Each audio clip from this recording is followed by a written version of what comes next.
हम देखते हैं कि कुछ दिनों से मसीह लोगों में एक डर का माहौल बना हुआ है। Now we see there is a sort of fear in Christians. मानसिक दबाव है Mental pressure is there, और कुछ बातों को लेके कंफ्यूजन है and there is confusion due to some things. और बहुत से बातें मसीह लोगों के अंदर आ रही है। And many things have cropped up into the Christians.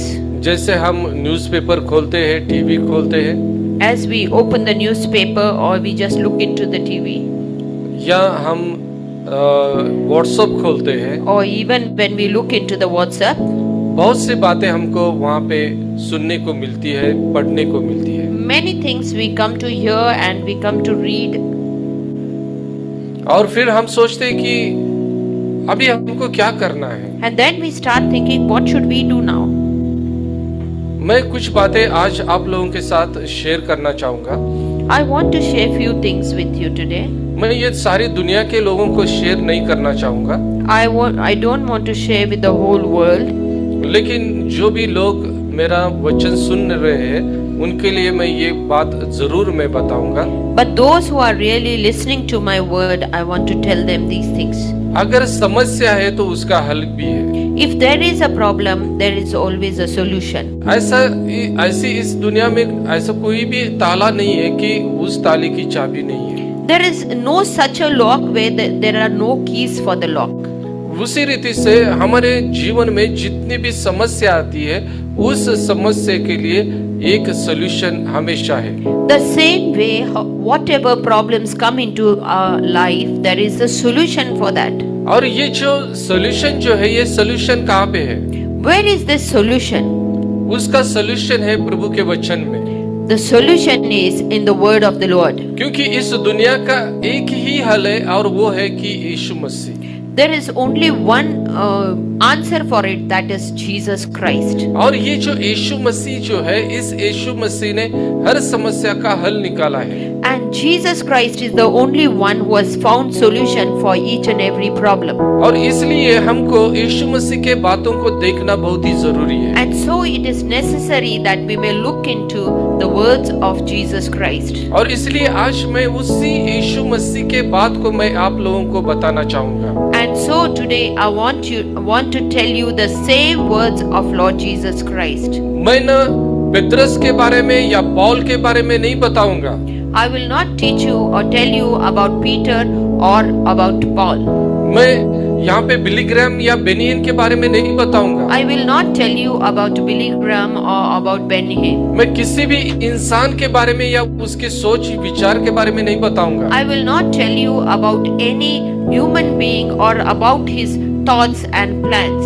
लेकिन मैं आप लोगों को बात बताऊंगा उस शख्स के बारे में कि जो आज हमको हर समस्या का हल देने वाला है। Today I'm going to tell you about the one who's going to give us solution for each and every problem of our life. और वो है कि यीशु मसीह। And that is Jesus Christ. और यीशु मसीह ने 2000 साल पहले अपने वचनों में कुछ बातें बताई है। Jesus Christ before 2000 years he has told us few things in his words. और वही बातों को आज हम देखने वाले हैं। And today we are going to see the same words. उसको सुनने वाले, उसको समझने वाले हैं। And we will अभी हम उसके लिए हम मत्ती की किताब उसका 10वां अध्याय निकालेंगे। We will open our Bibles to Matthew 10th chapter. यहाँ पे हम देखते हैं कि इस अध्याय में अगर हम देखेंगे तो कि हमको क्या करना है और हमको क्या नहीं करना है, यहाँ पे बताया गया है।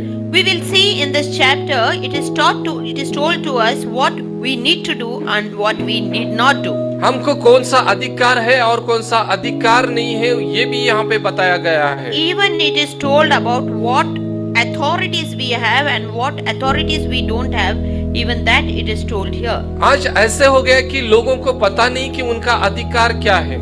Today it has so happened that people don't know what authority they have. उनको केवल संविधान का अधिकार मालूम है। They only know authorities about the institution. लेकिन उनको बाइबल में दिया हुआ यीशु मसीह का अधिकार उनको मालूम नहीं। They know the about constitution, but they don't know about Jesus Christ. और यीशु मसीह जब अपने अधिकार के बारे में जब बताता है तो वो साफ रीति से कुछ बातें बताता है। When Jesus Christ tells about the authorities, he tells few things very clearly. और बाइबल हमको ये भी सिखाता है कि हमारे देश के संविधान को हमको मानना है, उसी रीति से हमको बाइबल की बातों को भी मानना है। Bible clearly tells us that we should follow our Indian constitution as well as the Bible. और जब हम इन बातों को बैलेंस करेंगे तो ही हमारा जीवन आशीषित होगा। Only when we balance both the things, then only our lives will be a blessed lives. पहली बात मैं आप लोगों को बताना चाहूंगा कि बाइबल ये बात कहाँ भी नहीं कहती है Bible never tells us कि ये बात नहीं होगी, ऐसे कहीं नहीं कहती है। Bible never tells us that it doesn't happen. कौन सी बात है Which thing doesn't happen? कि आपको सताया जाएगा, ये बाइबल कहीं नहीं कहती कि आपका सताव नहीं होगा। Bible never tells us that you will not be persecuted. Bible कहती है कि आपको सताया जाएगा, आपको सताव होगा। Bible tells us that you will be persecuted. Persecution will be there. Direct होगा, इनडायरेक्ट होगा, Maybe direct or indirectly. कम रीति से होगा, ज्यादा रीति से होगा, Maybe in a little manner or maybe in a large thing. घर में होगा, बाहर होगा। Maybe at home or maybe outside. लेकिन जब आप लोग यीशु मसीह को ग्रहण करेंगे, उस समय से आपका सताव शुरू हो जाएगा। But when you accept Jesus Christ, surely there will be persecution. और मसीह इतिहास में हम देखते हैं कि ऐसा कोई भी व्यक्ति नहीं कि जो सताया गया नहीं है।